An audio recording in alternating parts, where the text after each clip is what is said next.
second. Fantastic. And we are going to share screen 2. Or someone else has just joined before we have to do that. And let's share.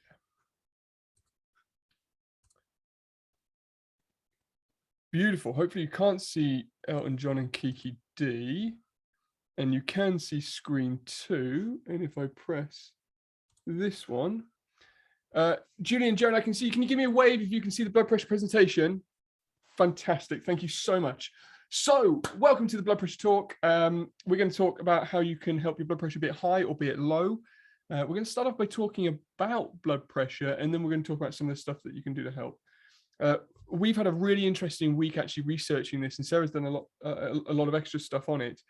And it's been really interesting to look at the 2 paradigms of blood pressure. One is where you get high blood pressure, you're on medication, and that's it for the rest of your life. And the other one is understanding, well, why do we get high blood pressure in the first place, or low blood pressure, and what can we do about it? It is one of the largest precursors to death in this country, and it is one of the most preventable conditions. So there really is a lot that can be done, and we're excited to show you that through this evening. So this picture here is a beautiful heart sitting on top of 2. Any idea what those things are? If you want to type that in the chat, any idea what those things are that heart is sitting on top of? I'll give you a clue. We like to put them in chili con carne. What do you think those things are? Type it in the chat if you have any idea. There we go. Kidney beans. Well, they are kidney beans. They are the kidney. Absolutely. And the reason that they are there is because the kidney is so important in this whole mechanism of blood pressure. So if we ask ourselves, well, what is blood pressure? It's the pressure in the system, the strength at which the heart pushes blood around the blood vessels. That blood also goes through the kidneys to be filtered. And the blood pressure reading that we measure is the amount of pressure within that system. What is the system? The system is essentially the heart, the arteries, all the smaller vessels, and the blood that sits within it. Yeah, you are absolutely right. There's 2. So I'm sure most of you or all of you have had your blood pressure read at some point. There's 2 numbers that we get when we have our blood pressure taken. So the top number, which is often the high, well, should be the highest number, which is called the systolic reading. Essentially, that's the maximum pressure. So when the blood's expelled from the heart, that's the maximum pressure that's occurring at that point. So if you imagine that you're about to turn a tap on, the water's ready to burst out. It's that point where it just escapes the system. That's that reading at the top. The bottom number is called the diastolic reading, which is essentially when the heart has when the heart's beat and then it relaxes. It's the least pressure in the system. So that's the 2 numbers. They're both really important. But yeah, just to add some context, that's what those 2 readings are. Absolutely. So why is it so important? As I mentioned a minute ago, it's the 3rd biggest risk factor for disease in the UK. It's hugely important. And unfortunately, half people walking around with high blood pressure are undiagnosed. And 1 in 3 Brits have high blood pressure. There's a lot of Bs. So if we think that this is a huge precursor to death in this country, and a lot of people are walking around with it unbeknown to them, but also it is so preventable that really we should be focusing a lot of our energy on what we can do to help it. And we hope that as we go through this evening, we show you it's actually quite easy if you take some commitment to do something about blood pressure. High uncontrolled blood pressure has been linked to an increased risk in dementia. Dementia and Alzheimer's being the #1 cause of death in women in this country. And even just a 2 millimeter rise in blood pressure can increase your risk of death, cardiovascular death by 7%, and increase your risk of stroke by 10%. Now that's just a 2 millimeter increase reading. So you might have one day 120/80, the next day 122/82. You might not think that there's much in that, but there can be. So it's really, really important that we take this seriously and we do something to help prevent it. And I hear this all the time, and I used to go along with it until we actually started looking into this. We hear this all the time, that high blood pressure, people say, well, it's normal, or high blood pressure is normal for me. It's not normal for anybody. High blood pressure is not normal for anybody. It's just so common that we actually start to gloss into calling it normal. And the range is, as Sarah said, that high number and that low number. The range that we want to look between is 90/60 to 120/80. That's considered a normal range. When you get into consistent readings over 140/90, that's when you're in the high blood pressure category. Yeah, and what normally happens is, from my understanding, is that you'll be referred to the GP, and they'll do or give you a blood pressure cuff to do your own tests over a period of time, to essentially, rather than just be a one-off reading of 140/90, it'll be a number of readings that will accumulate for them to make the formal diagnosis. Just so you know. Absolutely. And Terry's just mentioning about some exercises and not having to go on the tablets for life by changing lifestyle. Terry, we're going to go on to that because that's really, really important. That's really cool. So high blood pressure, how does it actually work? If we think back to the system is the heart, it's the blood vessels which the blood is pumping through. So how do we increase pressure in this system? So if you take the tap that Sarah said, for instance, and you put a hose pipe on it and you turn the tap on and the water had to push through. If you were to make that hose pipe thinner and thinner and thinner, you'd need to have more pressure coming from the tap to get the water through. So there's some things that can increase blood pressure. One is the actual power at which that heart beats with, so the force that heart pushes the blood out. The next is the narrowing of the blood vessels, so the blood vessels get thinner. And then another one can be an increase in blood volume. You could have the same diameter hose pipe, but you're pushing more and more water through it. The pressure is going to build in the system and potentially it would burst. So it can be a combination of, or one of, these things that can increase your blood pressure. So it's either the heart is pushing too hard, the vessels have started to narrow, or the volume of blood has started to increase. And it's important that we know why that blood pressure is going up, and then we can target what we need to do about it. And then the other one is low blood pressure, because a lot of people suffer with low pressure. We've actually took a reading at EPOC before, we've had to call the ambulance. We've never called an ambulance for high blood pressure, but we have had to call an ambulance for low blood pressure. So this person's blood pressure was extremely low. And one of the reasons for that would be a reduce in the volume of blood, elasticity of the vessels, and weakening of the heart. So the heart starts to weaken, it hasn't got as much force to push that blood out, so the pressure is going to reduce. If the blood vessels start to become weak and loose, and that can happen in people with hypermobility, it can also happen a little bit with aging, then they'll stretch more, therefore you don't keep the pressure in the system. And reducing a blood volume. And this could be as catastrophic as bleeding. You could have, for instance, a bleed on the brain, which starts to reduce the blood volume because the pressure in the system is just suddenly dropping as the blood leaves. And with these, I don't know if you mentioned at the start, so forgive me if you did, but with low and high blood pressure, often we don't get any symptoms at all. With low blood pressure, if there are symptoms, you might get dizziness or lightheadedness, some nausea, so feeling a bit sick. Fatigue can be it as well, and also lethargy as well. So, but often the case with both high and low, we don't get any symptoms, which is why checking your blood pressure regularly is so key, just to keep an eye on where you're at. And that's why they call it a silent killer, isn't it? Yes, it's known as a silent killer, and the average person gets their blood pressure read once every 5 years. Well, if you're over 40, then you get invited to get it checked through the NHS for like a wellness check once every 5 years. But prior to that, I mean, I don't think you ever get, I've never been invited to have mine checked. So unless you go purposely to a GP or checking it proactively at home, you probably, or you may never have it checked which is a little bit scary. It is scary, especially as this stuff often starts really quite young. If you do have an issue though, then you're regularly checked, or more regularly checked. But I've known patients who have got really high blood pressure, and due to COVID and things, the last couple of years haven't had any checks, and it's skyrocketed. So there are a lot of people slipping through the net, unfortunately.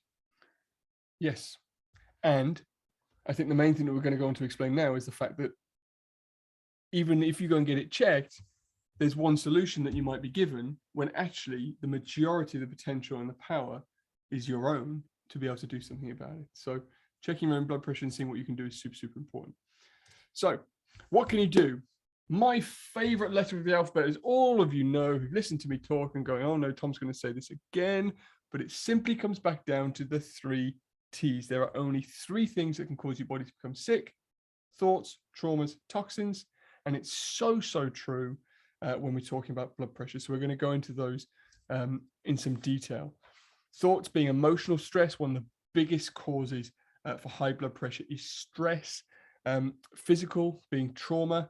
So lack of exercise is probably the biggest one there. And then the chemical things, some surprising stuff actually we found in nutrition and diet, which I'm actually really excited to share with you. And Sarah's, it's a bit geeky. She's been calling me up going, oh God, this really exciting thing about sugar and whatever it is to do with blood pressure. So you're going to see Sarah geek out tonight. So I'm excited for that. So thoughts and stress is the biggest cause of blood pressure. What did you find out about sort of stress and blood pressure?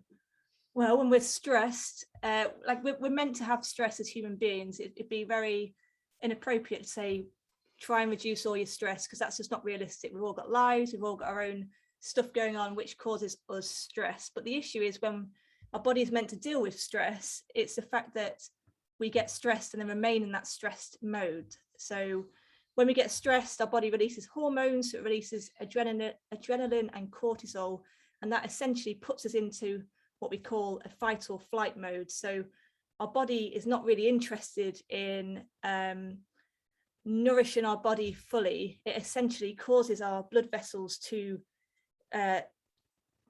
constrict, so get smaller, increases our heart rate as well. So essentially the pressure in our system ends up increasing because it's working a lot harder. So if we stay in that response, for a sustained period of time and don't allow our body to calm and rest, then we end up, again, having elevated blood pressure long term. I think it's important to note that our blood pressure does vary. So throughout the day, if you check it at one point during the day, it might be different from a different part of the day, which is perfectly normal. Our body should fluctuate, but we just don't want it to stay in the elevated mode. Yeah, I suppose on that point, is a high blood pressure a bad thing? Contextually, in a situation, sometimes it's not. So, evolutionary, we're still wired for fight and flight. We're still wired to see threat. And as a threat comes, we are wired to fight or to run. And that physiology hasn't changed over hundreds of thousands of years. But as you once found out, and you told me how long a stress response is meant to last for, it is, can you remember? Oh, like 10, it's very 45 seconds. A very short time. 45 seconds. So after 45 seconds, you have no excuse for being in stress response. You're meant to be out of it. You're meant to have reacted and be out. So I was reading a fascinating book just at the moment. It's an SBS, so Special Forces chap, and he was talking about what they do when the stress rises. And it is the box breathing that we teach. So as soon as they enter into a stressful situation and they need to clear their thought and take a rational approach, they go into slow breathing, box breathing, which really does lower the blood pressure. So something that you should practice every day to improve your blood pressure is simply breathing, and breathing through the... Yeah, I learned something really cool today, which I didn't know either. So we mentioned, you probably heard most of us about box breathing. So for those who don't know, essentially it's where you breathe in through your nose for 4 seconds. So you take a big inhale through your nose for 4 seconds, pause for 4 seconds, exhale through your mouth for 4 seconds, and then pause again for 4 seconds, and repeat the cycle, really focus just purely on our breath, and do it for as long as feels good. But the reason why it's so important to breathe through our nose, this research who looks at loads of different studies, but essentially most of us, and I, since I've been observant of it, I'm guilty as well, but breathe through our mouths.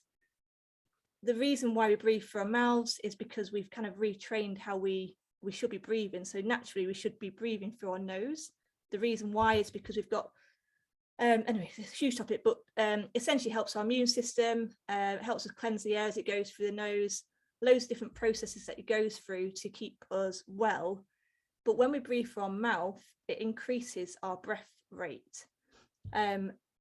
The issue with that is essentially it ends up increasing our blood pressure in the process. He did a study where a controlled study where he blocked his nose for 10 days, so he could only breathe through his mouth, and his blood pressure over that time was consistently exponentially higher than it was normally. He also had lots of other symptoms. So he had fatigue, his energy was reduced massively, and then they did 10 days where he removed these things from his nose and essentially taped up his mouth so he can only breathe through his nose. And after a few days, once his body regulated again, he ended up his blood pressure going back to his norm, his energy levels increasing, and loads of other things. But there's been lots of other studies. But in short, we should be breathing through our nose. So really focus on that if you can, because I've caught myself, and even as I'm speaking now, I'm going to breathe through my mouth, which will increase my stress response. So try and retrain yourself to breathe through your nose. And for those snorers out there, it may well stop your snoring if you try and retrain and breathe through your nose. Top tip. I was trying not to laugh because you often breathe through your mouth at 3 a.m. But maybe you could get away with doing your husbands a favor and taping their mouth shut while they sleep. It's a real thing. It's true. You get sleep tape. But it was there was 20 bars different, wasn't there? Massive. So it's 20 millimeters of mercury difference between nose and mouth breathing. I think it's higher than that. So it's a huge difference. So obviously with thoughts, the biggest thing to combat stress, increasing your blood pressure, is to practice that breathing technique. Practice it while you're not stressed, in the morning, in the evening, when you've got time, so that when a stressful situation comes up, you can then simply move into the breathing technique. You mentioned the vagus nerve there. Can you just touch on that very briefly? So the vagus nerve is the nerve that controls our heart. It controls how fast and how powerfully it beats. It's what we measure when we do your heart rate variability in the practice. So the vagus nerve is controlled very much by breath. So the breath is, that change in breath actually is affecting the vagus nerve. That's the control. But also, for those of you on the call who are under chiropractic care, chiropractic adjustments have a great influence on that vagus nerve, so helping reduce blood pressure. Gandhi actually saw a chiropractor for his blood pressure, which is a little known fact. And just to say, we can't formally treat blood pressure as chiropractors, just to put it out there. No, because the only person who can get you better is who? Your body. 100%. Just saying. So she likes to keep me out of trouble. Trauma. Trauma is essentially this guy on the sofa. Like, we know that poor physical fitness is certainly going to affect your cardiovascular system, your heart and your lungs. But there's some really interesting stats here. So even waist circumference has been shown to have a significant effect on cardiovascular health. For women, waist circumference over 35 inches and men over 40 inches significantly increases your risk of cardiovascular disease. A weight loss of just 2.2 pounds can reduce your blood pressure by 1 millimeter of mercury. So if we can lose 20 pounds, then we can reduce 20 bars, and we can really dramatically improve our blood pressure and our health. There's a stat I read a while ago. I think for every inch or 2 inches on your waist, there is another mile of blood vessels. Another mile of blood vessels. So can you imagine how hard that heart now has to work to pump that blood that much further? The little heart the size of your fist in your chest already has to pump blood hundreds of miles around your cardiovascular system. And you're asking it to do another mile and then another mile. it's really going to have an effect on that heart that is there beating constantly 24/7 and has to survive your whole life. So it's really important. And the heart is the muscle that needs training. We forget that the heart is a muscle like any other part of our body that needs to have exercise, just like all our other muscles need exercise. So you have to increase and decrease your heart rate so that you can run for a bus. For instance, take this guy who sat on the sofa and he hasn't done any exercise in a long period of time. His heart starts to become weak because he's having poor choices in food. He starts to narrow the vessels in his body. And then one day he has to find himself running for a bus. And as he runs for the bus, this heart that's weak has to start pounding harder, and it can't. And it's trying to push blood through these tiny narrow blood vessels, and it struggles. And then we end up with a cardiovascular incident. So it's super important that we get movement. And what was the recommendations of movement? So what it says there. So it? minimum of 30 minutes a day. Obviously tailor that to your needs. So, but you essentially want to increase your heart rate. So you want to get your body moving and grooving, and like Tom says, challenge your body, because it will not only strengthen that muscle, but it also really help the wall, the tissue lining of the heart, and also the blood vessels, keep them really healthy as well, and keep them elastic, because essentially it is designed to be working, and it's designed to be stressed, but stressed appropriately. Yeah. And it's super important. We can't gloss over it, how important movement is. And it doesn't have to be crazy exercise, but just exercise that gets you out of breath is enough. And even for those who work from home, so if you're working from a desk, and you're spending 8 hours a day sitting down, I didn't read it in depth. I saw a study today that said for people that stood up for every 10 minutes, so if they're sat down, stood up every 10 minutes during the day, over a period of time, it significantly decreased their blood pressure.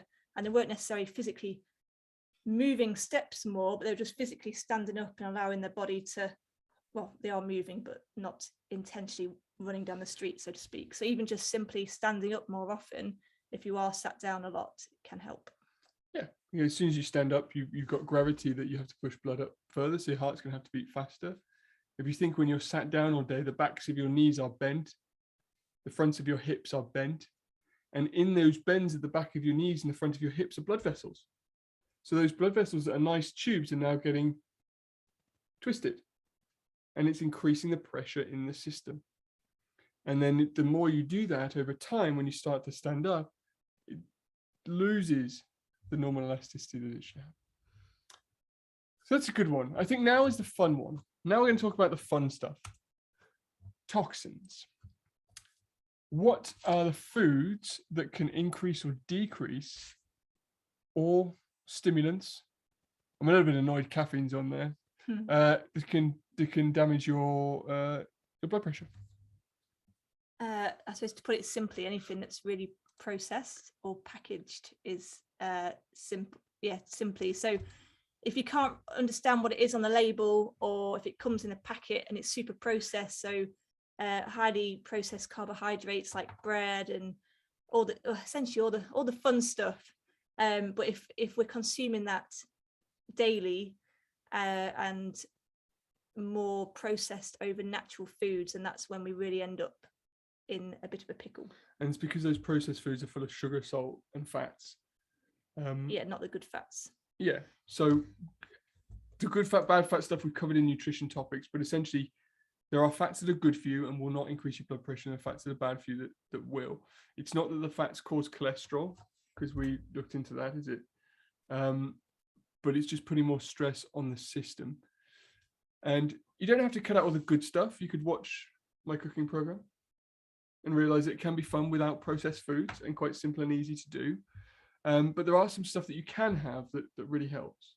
Yeah, I think it's just being mindful as well. Like we have treats, and we're not going to stand here and pretend that we just eat green foods and all fresh. We certainly have treats, but it's just trying to have the majority good to allow those treats so they don't end up causing you chronic issues. But yeah, there's loads of stuff that you can incorporate into your diet. So essentially the fresh and unpackaged foods are the best. So there's so many that you can choose from in your supermarket. Anything that isn't packaged or processed is good for you. But there's some really cool almost superfoods that I found, which you can add to your shopping basket and could drip feed into your diet quite easily. Especially these are mostly if you're struggling with high blood pressure, they can really help to reduce it. So a couple of things, we've got almonds and walnuts are really good. So you want the raw walnuts and almonds, not the roasted ones.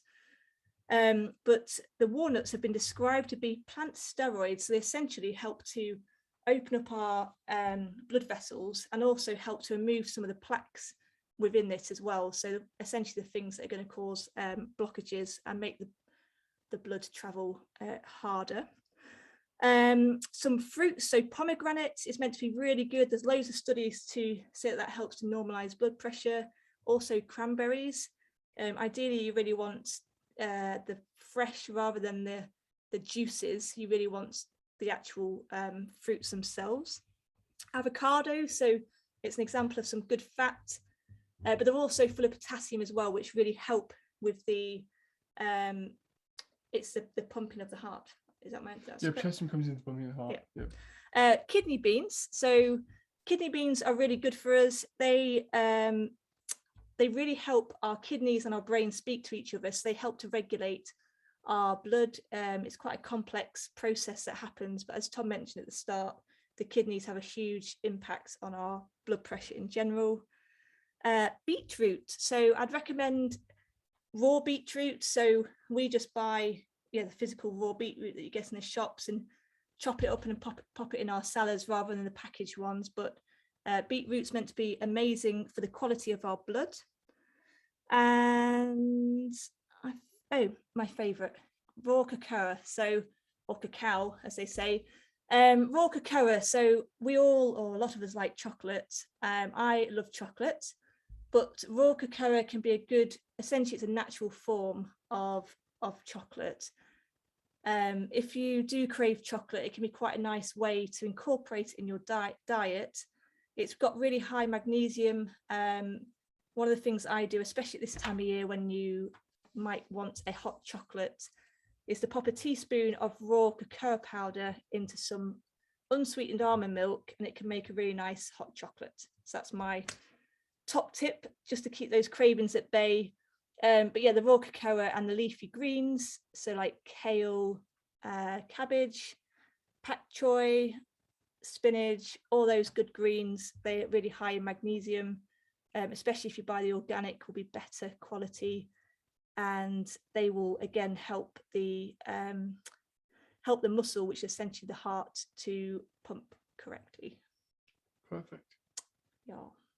So I think we can sort of summarize with thinking about, well, what causes high and what causes low blood pressure. Let's go back to that system. Let's think about the three elements of the system: the heart, the blood vessels, and the volume of blood. So for the heart itself, if we are making sure that we are exercising, that we are increasing and decreasing our heart rate. So as much as you're going out to exercise and increase your heart rate, that you're spending time to relax and reduce your heart rate with that box breathing, and they will exercise the heart. That's one part of the system. If we then take the blood vessels and we think about, they need to stay smooth and elastic. So the nutritional stuff that Sarah's mentioned can really help with the elasticity of those vessels to keep them strong.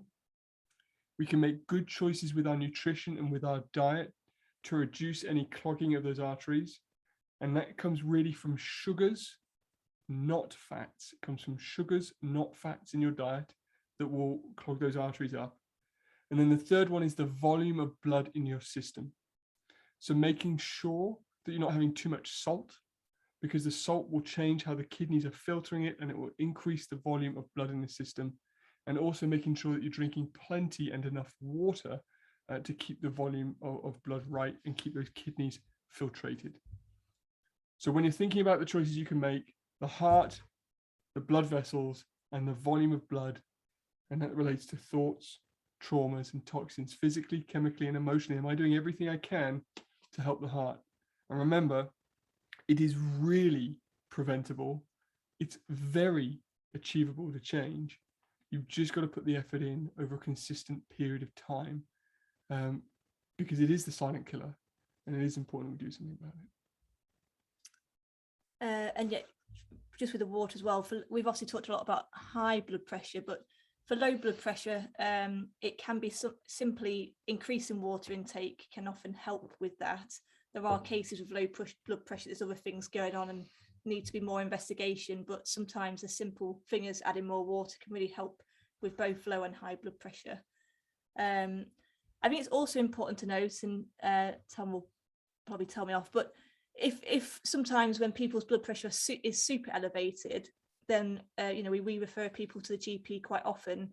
But if it is really high and it's been essentially on a incline for quite some time, then quite often the case that GPs will prescribe medication for a period of time just to help the body stabilize, essentially get it out of the red flag zone, so it's a really critical stage, which I think is really great. But there is also the opportunity to take control of it yourself, like Tom mentioned, and try and do everything you can to help your body as well as the medication if you are on it, because your body is very clever. It just needs the right input. But there is certainly a place for medication.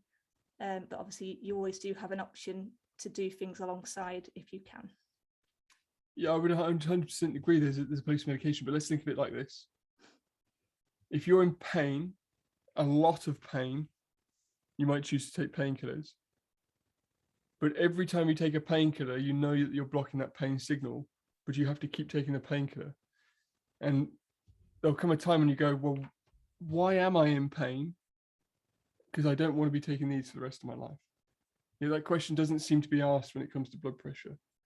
There is a time, because if the blood pressure is too high, your chances of death are high, and therefore medication is needed, emergency intervention is needed.